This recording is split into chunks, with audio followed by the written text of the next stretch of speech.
ಗುರುಭ್ಯೋ ನಮಃ. ಆತ್ಮೀಯ ವೀಕ್ಷಕ ಬಂಧುಗಳೇ, ಹೊಸ ವರ್ಷ ಆರಂಭವಾಗ್ತಾ ಇದೆ.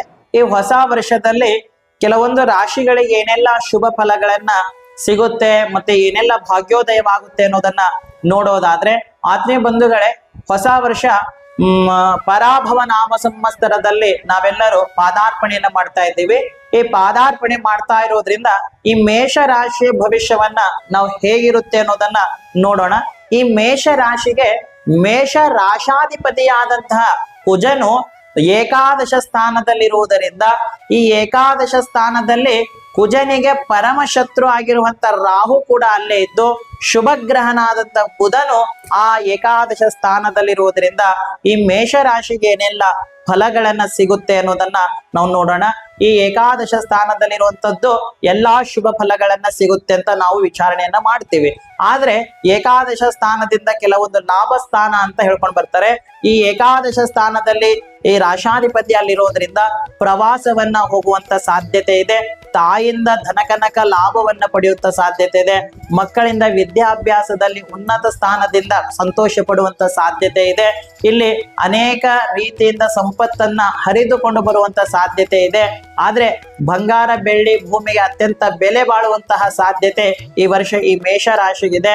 ಆದ್ರೂ ಕೂಡ ಸ್ವಲ್ಪ ಜಾಗೃತವನ್ನ ನಾವು ವಹಿಸಲೇಬೇಕಾಗುತ್ತೆ. ಇಲ್ಲಿ ಮೇವರೆಗೂ ಗುರುವಿನ ಅತ್ಯಂತ ಶುಭ ಫಲಗಳನ್ನ ನೋಡಬಹುದು.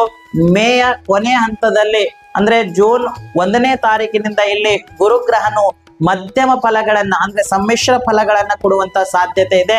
ಈ ರಾಶಿಯವರಿಗೆ ಈಗಾಗಲೇ 7ನೇ ಶನಿಯನ್ನ ಪ್ರಾರಂಭ ಹಂತದಲ್ಲಿದೆ. ಹಾಗಾಗಿ ಅನಾರೋಗ್ಯದ ಸಮಸ್ಯೆ ಸಣ್ಣ ಪುಟ್ಟ ಎದುರಾಗಬಹುದು.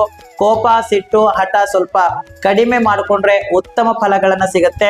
ಯಾಕಂದ್ರೆ ಇಲ್ಲಿ ಮೀನ ರಾಶಿಯಲ್ಲಿ ಈ ವರ್ಷ ಲಗ್ನೋದಯವನ್ನ ಮೀನ ರಾಶಿಯಿಂದ ಪ್ರಾರಂಭವಾಗ್ತಾ ಇದೆ. ಈ ಮೀನ ರಾಶಿಯಲ್ಲಿ ಪರಮ ಶತ್ರು ಆಗಿರುವಂತಹ ರವಿ ಮತ್ತು ಶನಿ ಇಬ್ರು ಅಲ್ಲೇ ಇರೋದ್ರಿಂದ ತಂದೆ ಮಕ್ಕಳಿಗೆ ವೈಮನಸ್ ಬರುವಂತ ಸಾಧ್ಯತೆ ಹೆಚ್ಚಿರುತ್ತೆ. ತಂದೆ ಮಾತನ್ನ ಕೇಳದೆ ಮಕ್ಕಳು ಎದುರಾಗುವಂತ ಸಾಧ್ಯತೆಗಳು ಕೂಡ ಬಹುತೇಕ ಹೆಚ್ಚಾಗುವಂತ ಸಾಧ್ಯತೆಗಳಿವೆ.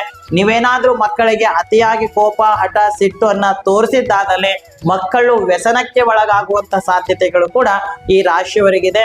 ಈ ರಾಶಿಯಲ್ಲಿ ಸಾಡೆ ಸತಿ ಶನಿ ನಡೀತಾ ಇರೋದ್ರಿಂದ ಸ್ವಲ್ಪ ಆರೋಗ್ಯ ಕಡೆ ಮತ್ತು ತಪ್ಪು ಹೆಜ್ಜೆನ ಇಡದೇ ಇದ್ರೆ ಉತ್ತಮ ಫಲಗಳನ್ನ ನೀವು ನೋಡಬಹುದು.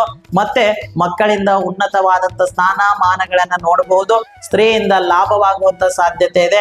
ಹೆಣ್ಣು ಮಗುವಿನ ಜನನವಾಗುವಂತ ಈ ರಾಶಿಯಲ್ಲಿ ಶುಭ ಫಲಗಳನ್ನ ಈ ವರ್ಷ ನೋಡಬಹುದು. ಇಲ್ಲಿ ಸಾಡೆ ಸಾತಿ ಶನಿ ಇರೋದ್ರಿಂದ ಶನಿ ಮಂತ್ರ ಜಪ ಮಾಡಿ ಮೃತ್ಯುಂಜಯ ಹೋಮವನ್ನ ಮಾಡಿಸಿ ನಿಮ್ಮ ಜೀವನದಲ್ಲಿ ಶುಭ ಫಲಗಳನ್ನ ಸಿಗುತ್ತೆ. ಶರಣು ಶರಣಾರ್ಥಿ.